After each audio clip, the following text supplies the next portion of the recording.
Kicks up that sand, and I don't know why he's doing that. He's not scratching his back under there, so I don't know what the hell he's doing. You can't see him back there anyways. Let's look at the pleco. See, I made sure to get a piece of real wood to put in the tank. Not only it looks a lot better, but the Plecostomus can actually chew on that wood and get some nutrients from it. When it's not like mowing on algae and stuff, because they don't just eat algae, they actually eat other high protein stuff. They like some meat sometimes and stuff, apparently. I only did a tiny bit of research so far, but here she goes. Out of the darkness into the light.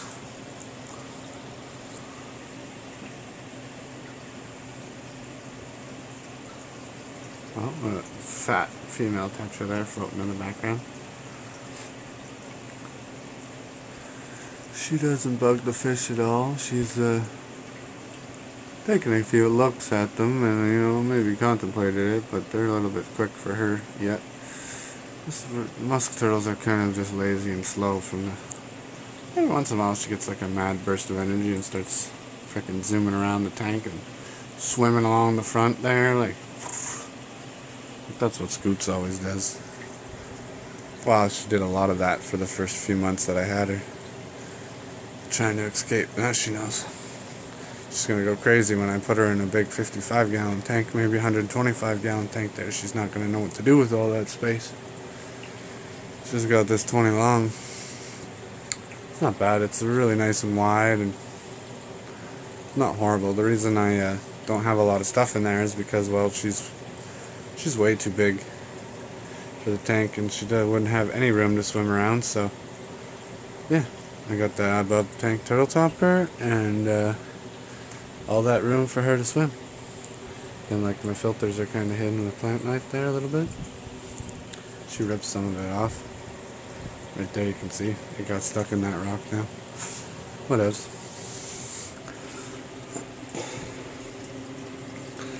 She just terrorizes everything. Anyways, anything I put in that tank, she'll tear it up and she'll tear at it.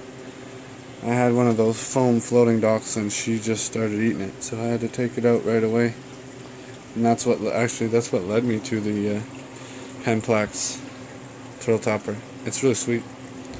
A little expensive though, but I think it was worth it.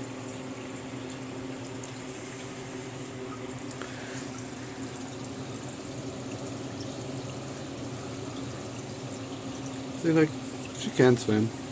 Doesn't do a ton of swimming, but I've seen her swim like crazy along the glass there, trying to escape. Oh, she saw me. She's still a little shy, or he or she, still a smidgen shy. You gonna get your little burst of energy now? Show off. We'll show the people. Sometimes the Plecostomus, he might try it. Well, I think he doesn't when she puts the sand on her shell, but she usually has a good buildup. You can kind of see she's got the green. This is a good buildup of algae on her shell. And yesterday I caught the Plecostomus just chilling on the back of his shell and eating algae, and he didn't care. So I'm hoping he stays comfortable with that, because that's sweet. That saves me from having to clean algae off the shell. And it feeds the Plecostomus. It's like a feeding, cleaning station. Look at the Plecostomus, tough. Tough as nails, doesn't even care. He had a little heart attack the one day probably from the high nitrite levels. I haven't been able to get them under control yet. It's a very new tank, so I'm just cycling it like I'm using this stuff. And when I do a little change there, I take clean water from the top of this tank, because it's good, full of bacteria. I have that Exoterra moss ball. It's not a live moss ball, that's a fake moss ball, but it has this resin and stuff inside of it that is supposed to absorb nitrite and nitrate and all that. bad stuff. So I'm hoping that this little tank cycles a little bit faster. Because I need to get those nitrite levels under control. Everything else is great.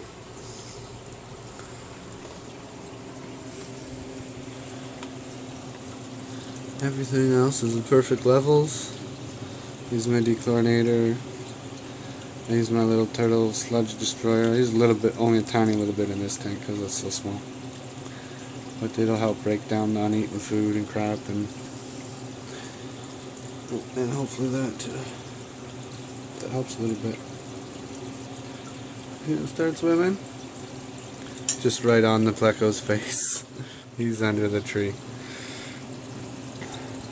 Yeah, don't take shit from that pleco. This is your tank. Don't think the fish don't run the tank. This is your tank. No? You gonna follow my finger? See? Gonna follow my finger? Nope, you were just like, whatever, son.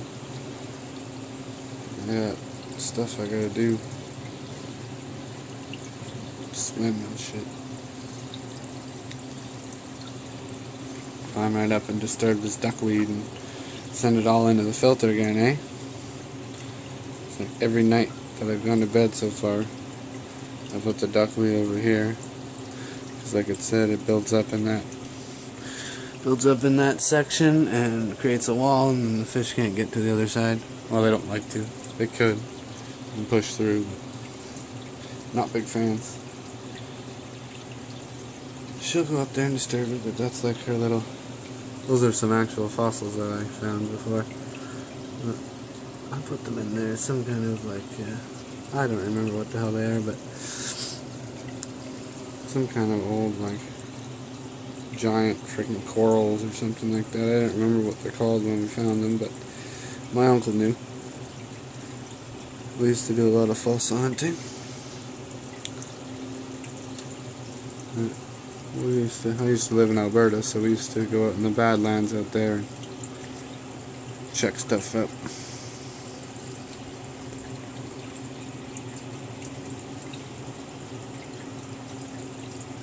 I love all the spots and stuff they have on their skin. Actually really was inspired to get this turtle because I think they look a lot like the mud turtles a little bit, like just the way their face and stuff is, their head. And I watch a lot of Bowery Bob. Shout out to Bowery Bob. He's got the nicest tank ever. And it's kind of inspired me to really try and make this as natural looking as possible. Like I stuff a lot of crap into this little tank right now, but once I put her in the bigger tank, I'm going to set this tank up for the Musk. So it's going to have a nice 20 long. It'll be really nice. Much heavier sand too. I'm getting mouse balls on Friday. 2 of them. So live. I'm going to put 1 in here and 1 in there. But yeah, like the wood and the duckweed and everything, it just makes it look really nice. And yeah, I have like grass on this half. You can see. Oh, grass on that half, sand on that half. Nice piece of wood going across some rocks. This bonsai tree thing, it's pretty sweet. It's gonna be like, that's the basking spot. We can crawl up the side there. That log. And then, yeah, it was right up on that second little mini branch in between. Freaking warm there, man. It's like 95 plus right there, because that's pretty close to the light. And yeah, I don't like it. That's a little too hot. I wish I could find a like 15 watt basking lamp. But I don't really have the money to buy a mini halogen, so that's not happening right now.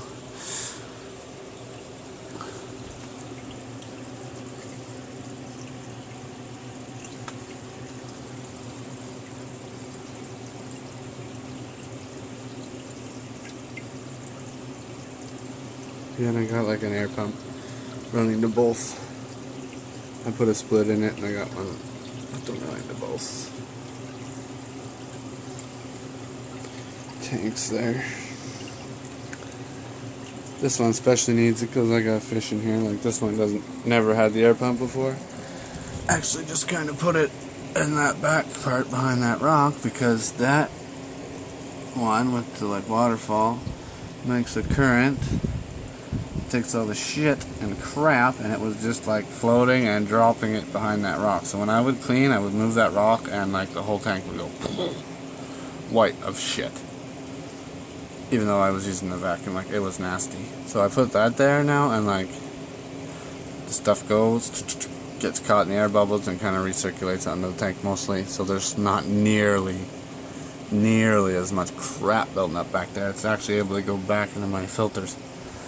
I didn't really think all this through. It's not working as good as I wanted because I have the bar there, the filter here and there. This one doesn't actually get a chance to suck up as much stuff as I'd like because there's a lot of flow pushing stuff away.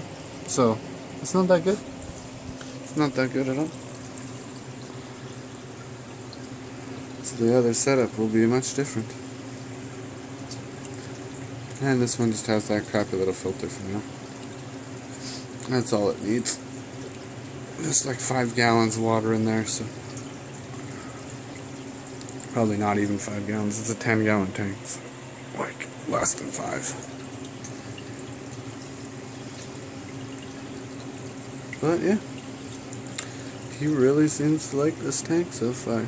Lots of adventuring, and well, during the day, like when he wants to hide, like he'll either tuck himself under the back there where he was tucking himself before, so he kind of puts his head in there where, puts his head in there where the pleco is right now, and gets nice shade. And I found him a lot back here. These rocks fell over, but there was a rock like right up there, and he was just hanging there. Oh, you can't see that there was a rock, like the rock fell over or something, but it was up there. And he would just sit up there lazy, super lazy, so he just had to poke his head up a little bit to get air and then back down. And then really adapted this little spot. That's a deep little crevice in the back of the bonsai tree there, and the grass, and you can kind of just tuck his face in there, and no light bugs him, nothing. So that's nice. Because apparently they like to get away from the light during the day when they want to rest. So when I got it's gonna be hard to see, but I do have a UVB up there, and I removed the plastic guard that was built in. I have the Repticen 5.0, and then I cut that hole for the basket lamp, and they're right beside each other. You can see it there. But yeah, gotta have that UVB. Help them grow. Don't grow too big. And they don't. That's kind of the reason I got this one. And I wanted a different style of turtle too. Like I wanted the underwater and not as heavy as a basker, so that's nice. Because my map, she's like a pretty heavy basker. She likes to get out every day for about 4 to 5 hours. She prefers when there's nobody, when I'm not here in the room, moving around and bugging her and stuff. But once I move, there won't be as much movement probably by the tanks in the other room, so try and set up a turtle room because eventually I want to breed. I'm thinking, I was watching a video and somebody was saying that Musk's, usually males will spend a lot of time, prefer to stay on the bottom and burrow, and females prefer to stay in shallow water, which is what this was. Basically a shallow water platform where she didn't have to do a lot of work to get air. So I'm thinking could possibly be a female. I was hoping for a male, but I'll take another female if that's what it is. But yeah, eventually I do want to start breeding turtles, so I need to get a male once I start getting her acclimated. She hasn't spent any time really with tank mates. No fish or anything. I had thrown a goldfish in, but she tore it apart. There's another video there, you can watch it. My first turtle video. And yeah. She's not really like gonna be too friendly to anything right now. She's kind of been by herself all the time. So I'm gonna figure out a way to slowly like introduce her In the bigger tank I may put some bigger fish, like some bigger cichlids, or maybe something a little bit less aggressive than that. But big enough that she doesn't think, necessarily that they're food. And then I'll just keep her well fed, and hopefully maybe some shrimp and some more movement in a bigger tank where she can gain, she can make her own like spot. She'll have her area, and then there'll be some fish and stuff, and then maybe I can introduce like a male map and see if they get along, or maybe even just whatever. I don't want her to be living alone. She needs a nice male to eventually mate with. That will be in the future, because I am not going to hibernate them this year. I'll start hibernating them next year. And yeah, because like up in Canada we have a super long hibernation season, so I have to figure out like proper time frame based on the species, and that's going to be a bit of a pain because, well, I'm in Canada, so we're in winter most of the time, unfortunately. But yeah, so hopefully I'll make some nice Mississippi maps that I can start getting some homes around up in Canada, because it's really hard for us to find a decently priced turtles out here. Like, I've been having a hard time.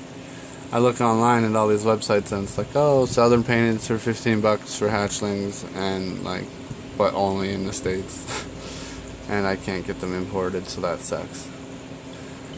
So yeah, I need to find a good turtle breeder out here, and eventually start breeding myself, and maybe sell them to some pet stores and stuff, and have some more pets, or maybe just release them into the wild, depending how many hatchlings start popping out. But yeah, so I will end this video now, because that's getting pretty long. Quick last shot of my Razorback Musk. No name yet, because, well, not sure. I have to make a name that's either gender, so I don't really want to name him a male name or a female name specifically and then have it be the other. It hasn't really made a name for itself yet. I've spent a lot of time watching it and filming it, obviously, so I'll figure one out soon enough. I was leaning towards Stinky, but that's an obvious name for a Musk. Anyways, thanks for watching. Please subscribe, and share, or whatever. All that good stuff. There will be tons more updates of all of my turtles and video game, computer reviews, etc. It's going to be awesome. Stay tuned.